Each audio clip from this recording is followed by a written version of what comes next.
Hi, so let's talk about the red flag of the day. And today's red flag is when a guy only and only talks about himself.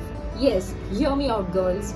If he only talks about himself, his problems, and doesn't even listen to you, doesn't even bother to ask you about your life, or he doesn't even try to get to know what is going on with you, he is a red flag. He doesn't even try to get to know you, he doesn't even ask you about your day. He only talks about himself, his childhood, his trauma, or his health issues. He doesn't bother to ask you even your favorite color.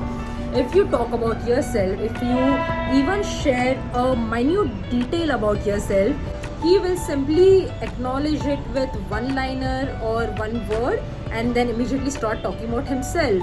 If a guy really likes you, he'll try to get to know you. If he really likes you, he'll ask you about your every minute detail.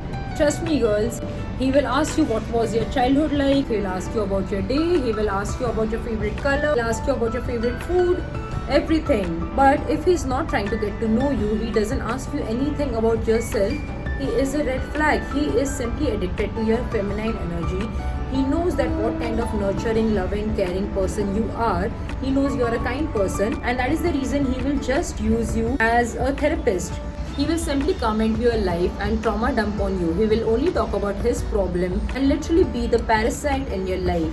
He will suck all the blood out of you if he doesn't listen to you, if he doesn't ask you about yourself, your day, then he's not the one. It is very simple to spot this red flag. If you constantly feel need to talk about yourself, if you're constantly revealing details about yourself without him asking to you, and you are just getting stupid acknowledgements, he's not the one. He's just a parasite. So if you come across someone who is just using you as his therapist, he literally wants you to mother him. He is looking for a mother and not a girlfriend.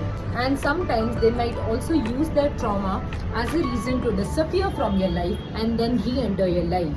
So beware of such red flags, girl. And if you have come across any of these red flags, you can comment down below and we'll have a discussion. If you're going through a trauma, you can comment ICH in the comment section down below and follow me for more guidance.